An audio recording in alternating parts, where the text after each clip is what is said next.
Joel capítulo 2, 28 e seguintes. Abra sua Bíblia, por favor.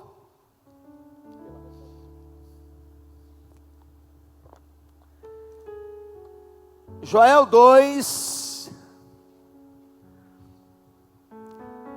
versículo 28 a 32 diz assim: acontecerá depois que derramarei do meu espírito sobre toda a carne, vossos filhos e vossas filhas profetizarão. Quem vai profetizar?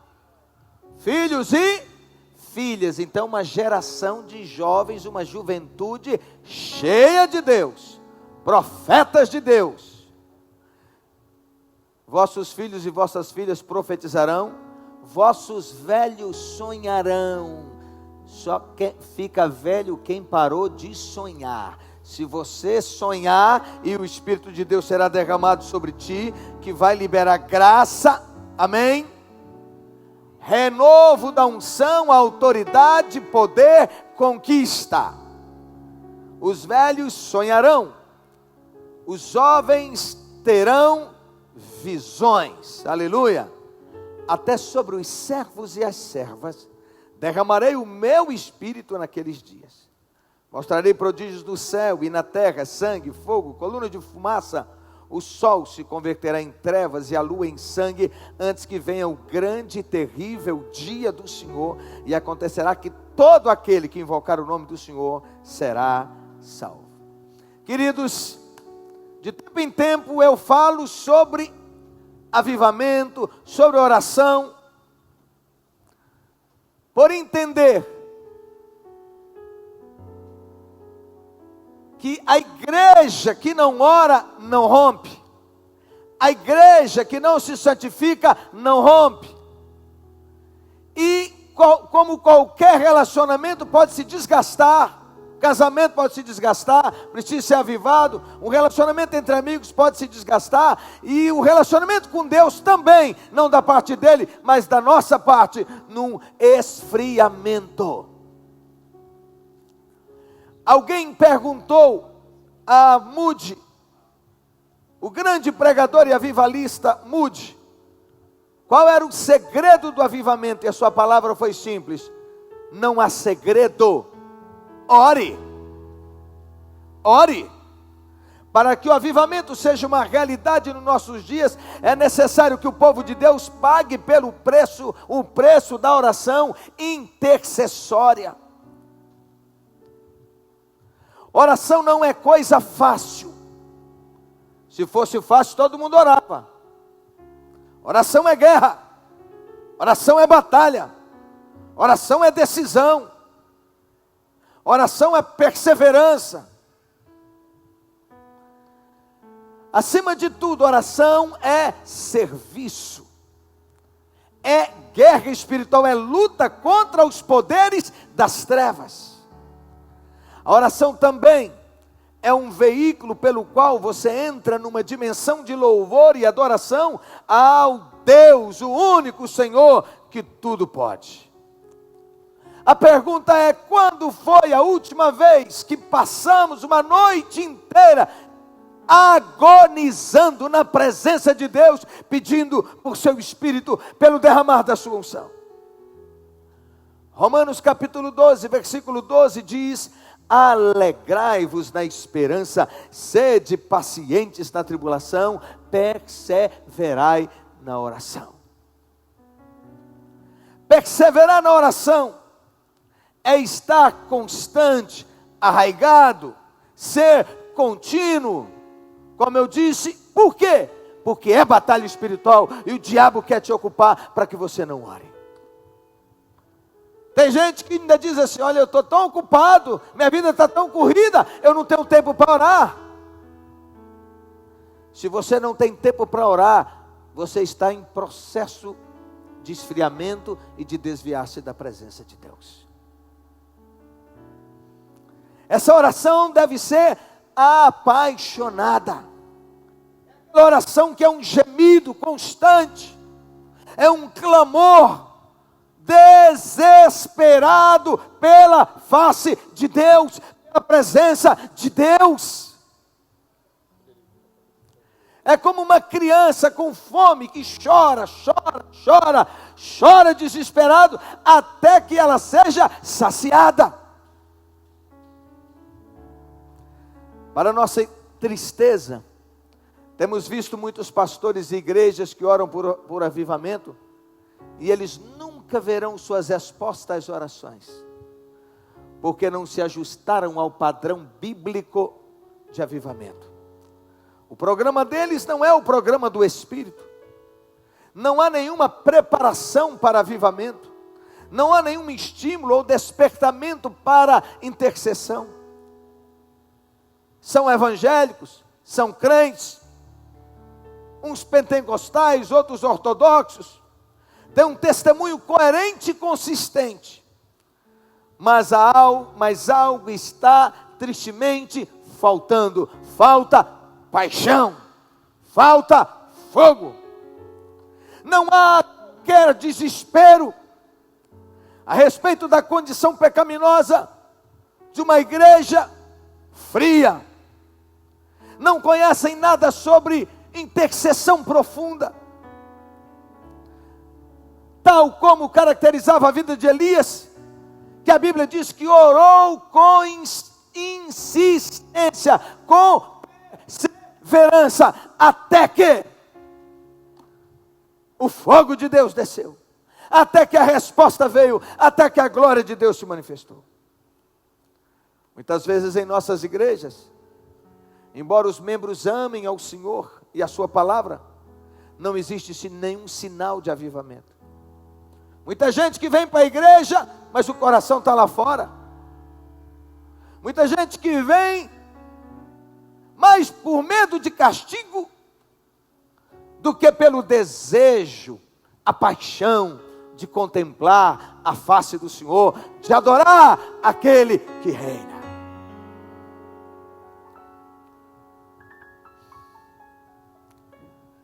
As almas estão perecendo, e não se ouve choro, gemidos, clamando a Deus por misericórdia, por libertação, por salvação em favor dessas vidas. Não há nenhum esforço para alcançar nem os de casa, quanto mais os confins da terra. Essas pessoas não conhecem o gozo de passar por dores de parto em favor de uma igreja adormecida, nem do mundo que perece. Algumas pessoas passam muitas horas estudando sua Bíblia, isso é importante, não pare, e aqui nós temos um desafio da leitura da Bíblia durante esse ano, e eu foco nessa hora em você, dizendo, se você parou, volte, continue lendo, vamos alcançar o objetivo. Entre esses crentes dedicados, não há pecado sério impedindo a bênção, mas frieza e complacência nos próprios corações. Como diz Amós capítulo 6, versículo 1, eles estavam à vontade em Sião, isso é, sem paixão pelas almas perdidas. Como que dizendo, eu já tenho as minhas lutas.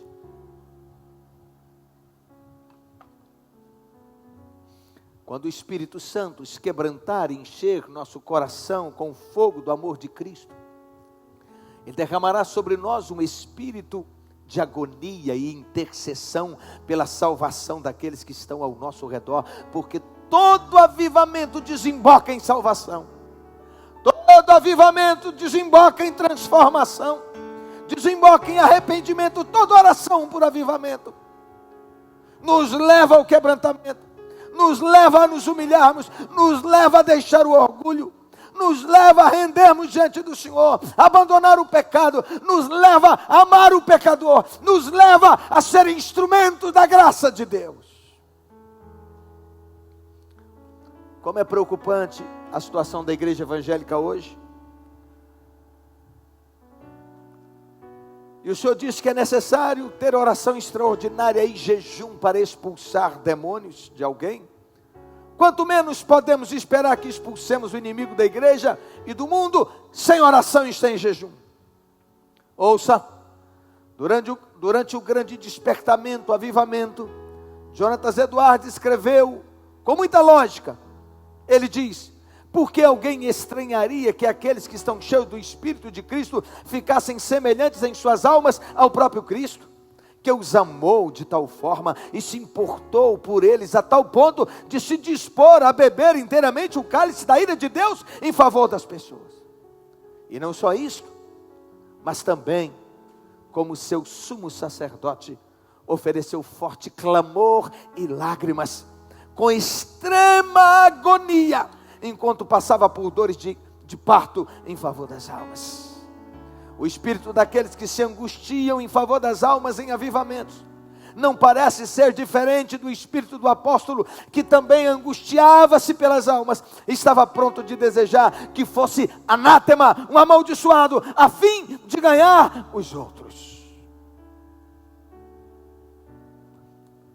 Nunca houve um grande despertamento, um grande avivamento, um grande derramamento do Espírito do Senhor em qualquer lugar da terra, até que houvesse uma igreja desesperada pela presença de Deus.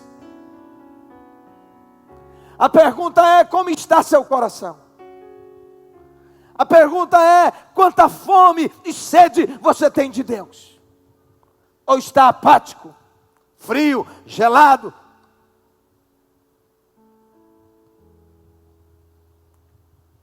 E ele diz ainda: conheci um homem de negócios, dono de indústria, influente e rico, que ficou tão preocupado com a condição espiritual do seu país, que se levantava todos os dias às 5 horas da manhã para buscar a face do Senhor a respeito disso, pedindo que Deus mudasse a sorte de sua nação.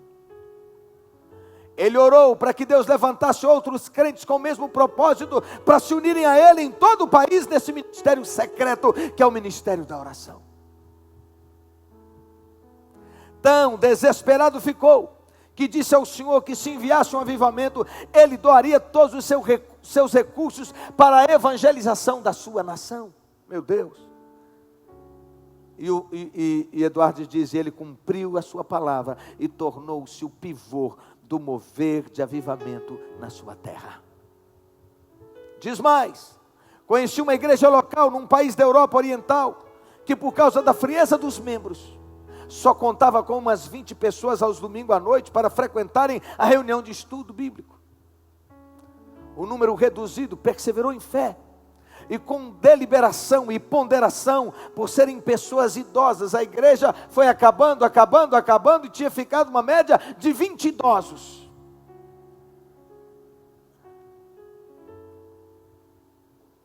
E eles fizeram uma reunião solene de dedicação, onde falaram com Deus que qualquer que fosse o preço do despertamento na sua cidade, na sua igreja, eles estavam dispostos a pagá-lo. Depois de trazer todos os seus dízimos à casa do tesouro de Deus, e de colocarem a si mesmos no altar, continuaram por muitos meses a buscar a face do Senhor. Era a coisa mais importante na vida deles, era a única coisa que enchia seus horizontes, era o tema da sua conversa em todos os momentos. Eram irmãos e irmãs com um propósito: não deixaria o Senhor ir até que os abençoasse, até que mudasse a sorte deles. E Eduardo diz: quando comecei a conduzir uma série de reuniões nesta igreja, centenas de pessoas se converteram desde a primeira noite, muitas das quais eram filhos das pessoas que estavam orando. Isso é, os filhos estavam todos desviados. Só tinha velho na igreja.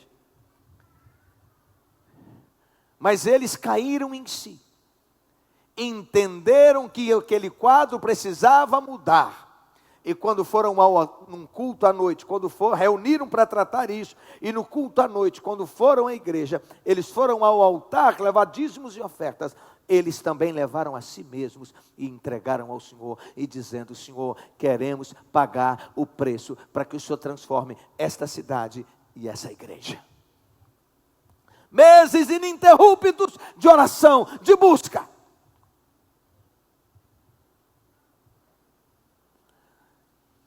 E depois convidaram o Eduardo para uma série de conferências.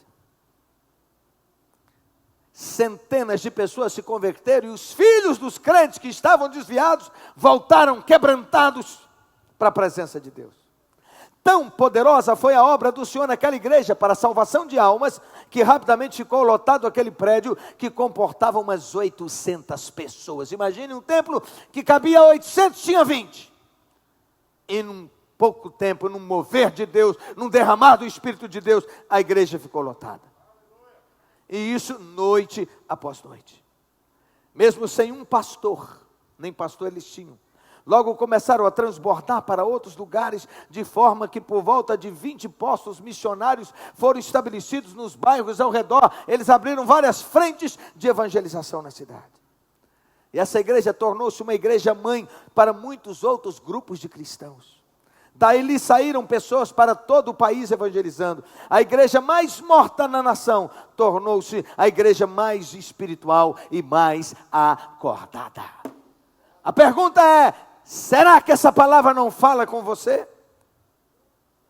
Quando o Espírito de Deus começou a obra ali, o poder de Deus era tão grande que as haviam reuniões durante todas as noites, sequentes de 4 meses. Essas reuniões eram necessárias por causa do poder do Espírito que pousava sobre os recém-convertidos, que por sua vez já estavam ganhando outros para Jesus. Os santos idosos que haviam orado para este mover, agora tiveram a alegria de edificar os mais novos na fé. Aleluia! Eles passaram a ser discipuladores, pais espirituais dos novos na fé. Quando Paulo se converteu, o Senhor Jesus, quando manda Ananias, lá no capítulo 9 de Atos, encontrar com ele, para ministrar a ele, Jesus diz assim: vai, ele está orando. Paulo já nasce na fé em oração. Orar é entrar na presença do Eterno e não sair enquanto a sua vida não for tocada por Deus. Além de Paulo, eu posso citar aqui Salomão, no segundo livro dos Reis, sobre o reinado de Salomão, o templo que ele constrói, e depois de pronto todos os detalhes relacionados ao templo, a sua oração fervorosa, a glória de Deus que descera sobre aquele templo, sobre aquele ambiente. Na ocasião do grande sacrifício de gratidão pelo que o Senhor havia feito, o rei foi visitado pela voz dos céus, depois do fogo ter consumido sua entrega e a glória ter entrado no templo. Queridos, então aqui em 2 Crônicas capítulo 7, ali é uma oração, uma ministração que ele está fazendo ao povo. E ele apresenta 4 conselhos para que Deus visite a terra. O primeiro deles é se humilhar na presença de Deus. Se humilhar e dizer: Senhor, por mim mesmo eu não posso, eu não consigo, eu preciso de Ti, eu preciso da Tua intervenção, eu me rendo aos Teus pés. O segundo é orar. Orar, orar e orar até que a glória de Deus desça. Aleluia! Quando o Espírito Santo foi derramado, a igreja estava em oração. 120 pessoas reunidas num salão. O Senhor Jesus, quando ele foi assunto aos céus, ele falou para eles: vão para Jerusalém e fiquem reunidos em oração, até que do alto seja derramado o Espírito Santo sobre vocês. Isso é, eu estou indo para que o Consolador venha, para que o Consolador batize vocês, para que o Consolador, o Espírito Santo, unja vocês, seja derramado sobre vocês, para que vocês andem no poder de Deus, através do Espírito Santo.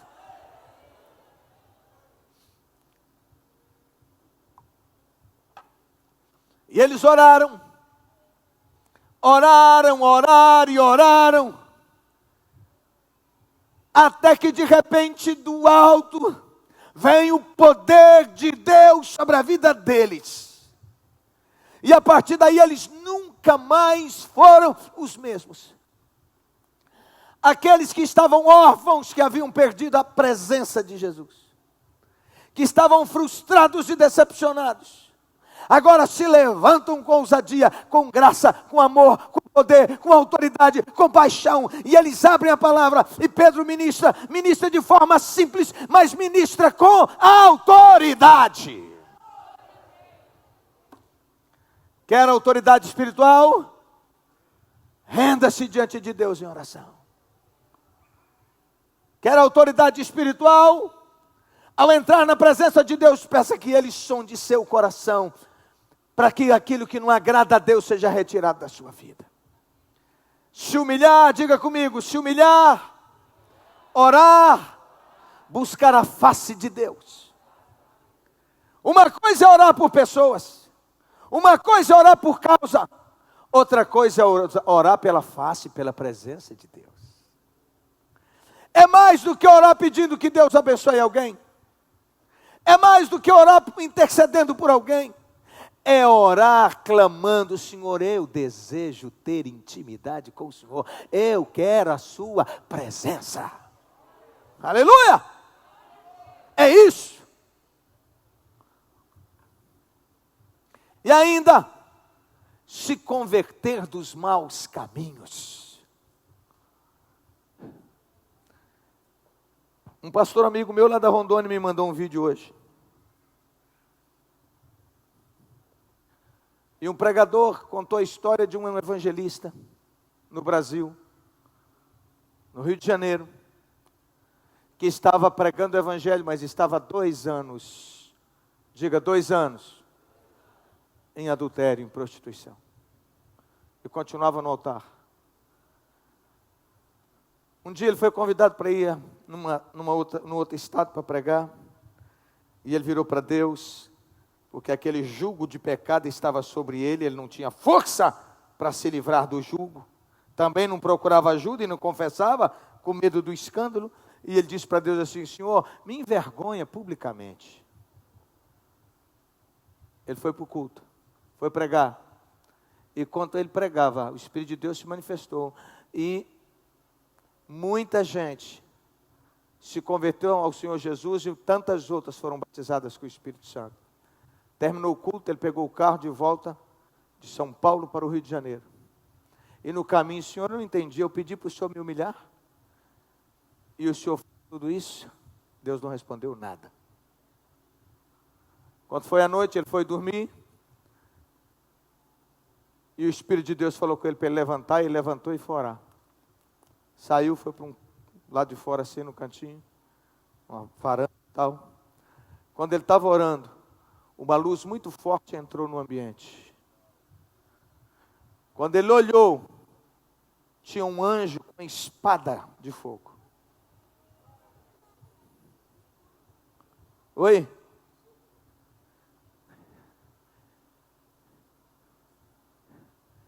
E aí ele disse para ele: o seu pecado. E o anjo pôs a espada na testa dele e falou para ele: o seu pecado, sua vida de contínuo pecado, estão te aguardando no dia do juízo final. Diga: Deus não mudou. Deus continua sendo santo. Diga. E Ele só se relaciona conosco em santidade. Sem santidade, ninguém verá a glória de Deus. Portanto, lhe digo: ponha sua vida na presença de Deus, faça concerto com Deus. Pecado não deixou de ser pecado. Porque quando ele estava voltando na viagem, eu esqueci desse detalhe, ele falou assim: mas eu pedi para o senhor me envergonhar, o senhor não envergonhou e me abençoou. O senhor mudou? Agora está diferente? E ele não recebeu resposta. Quando foi de noite, uma espada na cabeça dele, dizendo: você está sendo aguardado no dia do juízo. A Bíblia diz que a vida nessa terra é passageira, é pequena. É canseiro e enfado. Mas tem uma eternidade pela frente. E a palavra diz, sem a santidade ninguém verá o Senhor. Seja santo, porque eu sou santo. Precisa de ajuda, peça ajuda. Ninguém quer te expor. Tem pecado que a gente só sai dele se pedir ajuda. Para ser acompanhado, monitorado, confrontado.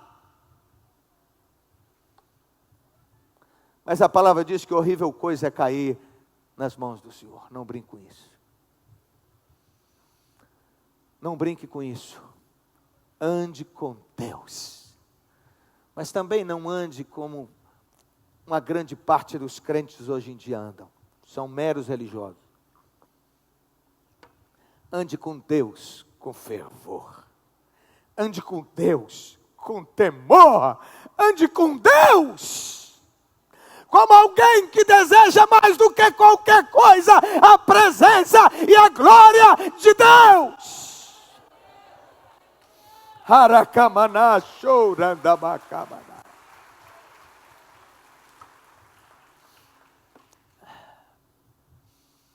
Tenho clamado, tenho orado, tenho chorado e tenho gemido pela minha vida e pela vida de vocês. Porque tem coisas que só a luz de Deus, um avivamento, um quebrantamento, para trazer luz, para fazer entender, para mostrar o que está errado. Para mostrar que precisa de fazer conserto. Somente depois desses 4 requisitos básicos, se humilhar, orar, buscar a face do Senhor e se converter dos maus caminhos, é que o Senhor ouve dos céus. Ele diz, então, ouvirei dos céus, perdoarei os seus pecados e sararei a sua terra.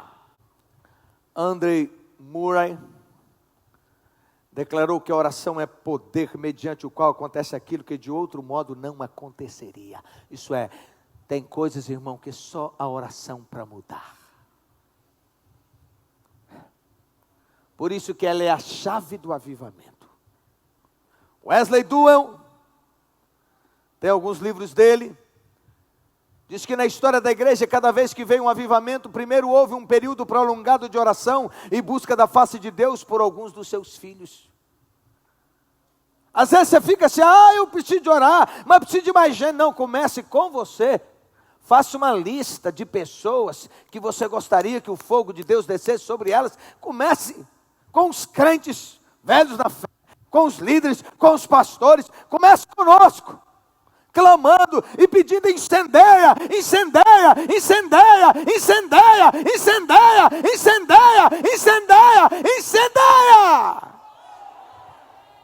Como diz Isaías em capítulo 64, se fendesses os céus e descesse sobre nós, como o fogo desce sobre a lenha.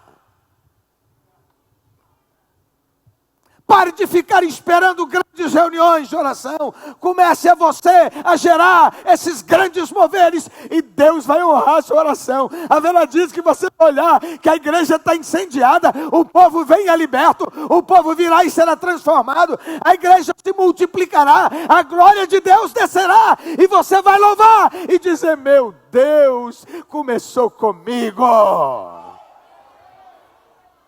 Choracanaiabaná.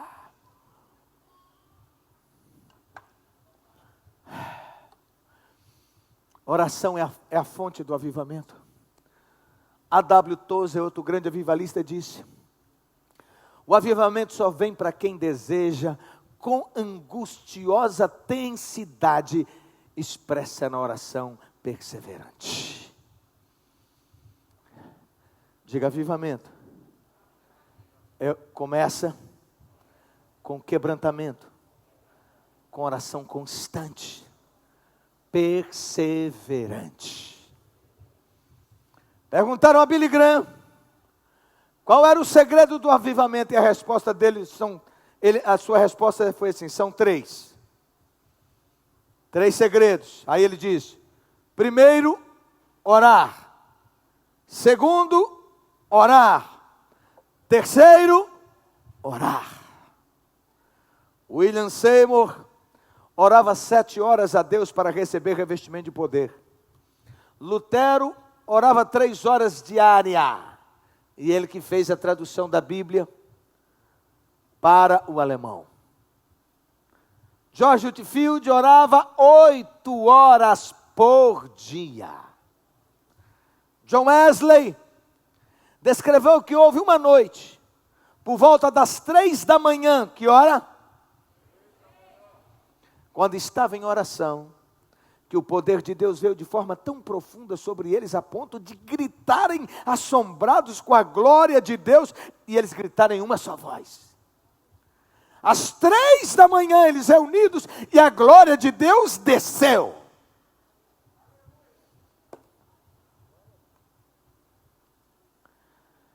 Antes do Espírito descer no cenário, ou no cenáculo, nossos irmãos estavam clamando, orando. Ao cumprir-se o dia de Pentecostes, estavam todos reunidos no mesmo lugar. De repente veio do céu um som, como de um vento impetuoso, encheu toda a casa onde estavam assentados, e apareceram distribuídas entre eles línguas como de fogo, e pousou uma sobre cada um deles. E todos ficaram cheios do Espírito Santo, e passaram a falar em outras línguas, segundo o Espírito lhes concedia que falassem. E o que acontece a seguir? Eles incendeiam o mundo, levando o Evangelho do Senhor. Precisamos de um avivamento que nos faça cair de joelhos, antes desse avivamento começar. Todo declínio espiritual começa com a negligência de oração. Repito, todo declínio espiritual começa com a negligência da oração. Nenhum coração pode desenvolver-se bem sem muita comunhão íntima com Deus. Não existe nada, absolutamente nada, que possa suprir a falta da presença de Deus.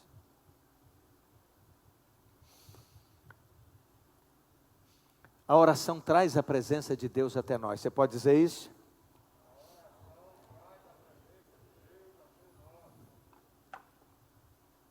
Agora eu quero que você abra segundo livro das Crônicas, capítulo 3, de 1 a 9.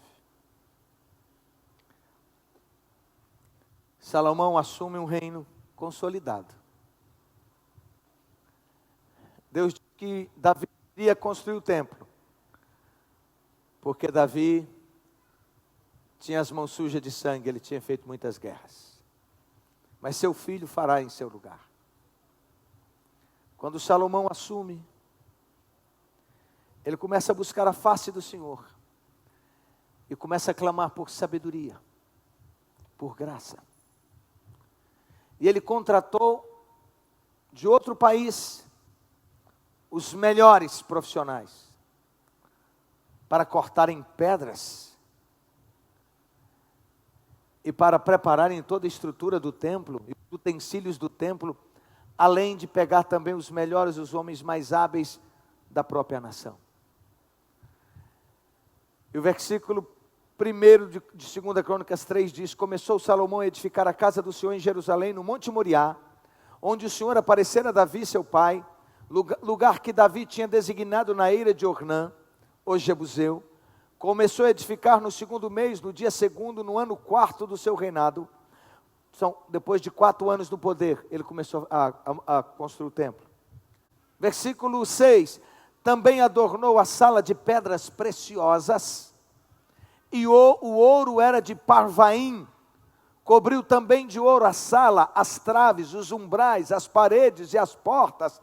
Lavrou querubins nas paredes, fez mais o santo dos santos. Cobriu-se de ouro puro do peso de 600 talentos. Cobriu de ouro os cenáculos. Veja que Salomão, ele dá o melhor para a casa de Deus. Não é sobra, não é resto. Tudo feito com excelência. Mandou fazer 2 querubins. No Santo dos Santos fez 2 querubins de madeira e os cobriu de ouro. Fez também um altar, também fez um altar de bronze. Fez o que é chamado de mar de fundição, fez também um mar de fundição. 2 Crônicas, capítulo 4, versículo 2. Preste atenção para você entender o que era esse tal mar de fundição. Salomão mandou fazer um templo, em seu templo, mar de fundição, no formato de um vaso de 2,70 m de fundura, por 15 metros de circunferência, parecendo uma grande piscina.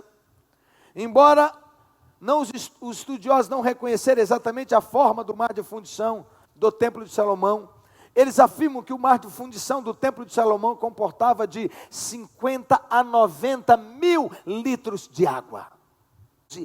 Também fez Salomão todos os utensílios do santo lugar de Deus, o altar de ouro e as mesas sobre as quais estavam os pães da proposição, e os candeeiros com as suas lâmpadas de ouro puro, para acenderem segundo o costume perante o santo dos santos. As flores, as lâmpadas e as tenazes eram do mais fino ouro, como também as espevitadeiras, as bacias, as taças, os incensários de ouro finíssimo. Quanto à entrada da casa, as suas portas de dentro do santo dos santos e as portas do santo lugar do templo eram de ouro. Depois que ele prepara tudo isso com riqueza de detalhes, tudo com muita excelência. Olha o amor que esse homem tem por Deus. Antes de fazer o seu palácio, ele foi fazer a casa de Deus. Olha que lindo. Agora, depois de estar tudo pronto, ele decide buscar a arca. 2 Crônicas 5, versículo 2. Congregou Salomão os anciãos de Israel e todos os cabeças das tribos, os príncipes das famílias dos israelitas em Jerusalém, para fazerem subir a arca da aliança do Senhor. Vieram todos os anciãos de Israel, os levitas tomaram a arca e a levaram para cima, com a tenda da congregação e também os utensílios sagrados que nela havia. Os levitas, sacerdotes que transportaram a arca, o rei Salomão e toda a congregação de Israel, que se reuniam ali, estavam diante da arca sacrificando ovelhas e bois, que de tão numerosos não podiam contar. Puseram os sacerdotes a arca da aliança do Senhor no seu lugar. Agora veja só, o outro texto é 2 Crônicas 5, de 11 a 14. Quando saíram os sacerdotes do santuário, porque todos os sacerdotes que estavam presentes se santificaram, sem respeitarem os seus turnos, vieram todos para se santificarem. E quando todos os levitas, que eram cantores, isto é, Asaf, Emã, Jedutum, os filhos e irmãos deles, vestidos de linho fino, estavam de pé, com alaúdes, com símbolos, com harpas, e com eles até 120 sacerdotes que tocavam o chofar, e quando em uníssono, todos juntos, a um tempo, tocaram as trombetas, e cantaram para se fazerem ouvir, para louvarem o Senhor, e render-lhe graças, e quando levantaram eles a voz, com trombetas, símbolos e outros instrumentos músicos, para louvar o Senhor, porque Deus é bom, e porque a sua misericórdia dura para sempre. Veja o que aconteceu. Então aconteceu que a casa, a saber, a casa do Senhor, o templo, se encheu de uma nuvem, se encheu da glória de Deus, do Shekinah de Deus, de maneira que os sacerdotes não podiam estar ali para ministrar, por causa da nuvem, porque a glória do Senhor encheu a casa. 2 Crônicas 6, a partir do 12, aí Salomão pôs-se em pé diante do altar do Senhor, na presença de toda a congregação de Israel, estendeu as mãos. Para pensar, o cara é o rei, amado por todos. Deus tinha lhe dado inteligência absurda, maior do que todas as pessoas. Mas ele está ali como um adorador. O cara é extremamente rico. Numa dessas noites ele sacrificou 20 mil bois e 120 mil ovelhas. Tenta fazer a conta do valor disso.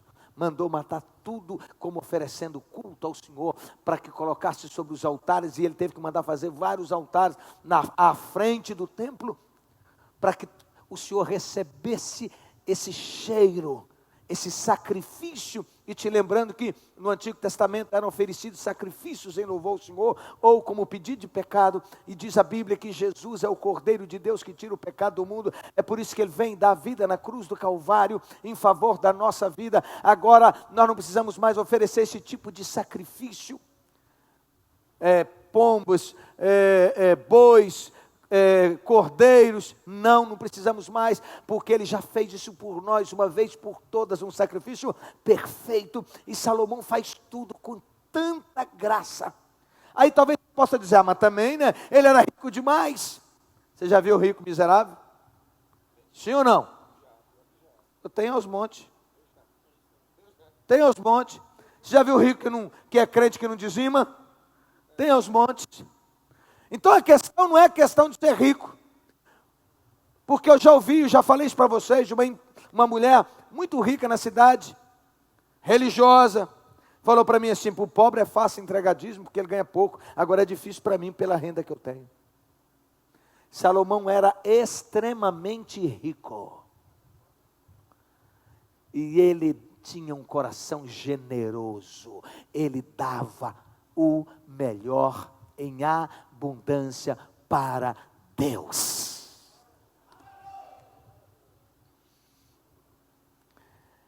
E aí ele fez uma tribuna, subiu e foi ministrar, pôs-se em pé, ajoelhou-se na presença de toda a congregação de Israel e estendeu as mãos ao Senhor e orou. Ó.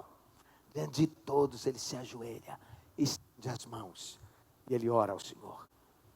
Só quero ler esse trecho da oração. Ó Senhor, Deus de Israel, olha a oração que ele faz, meu irmão. Não há Deus como tu, nos céus e na terra. Como tu que guardas a aliança e a misericórdia a teus servos de todo o coração que andam diante de ti. Que cumpriste para com teu servo Davi, meu pai, o que lhe prometeste pessoalmente.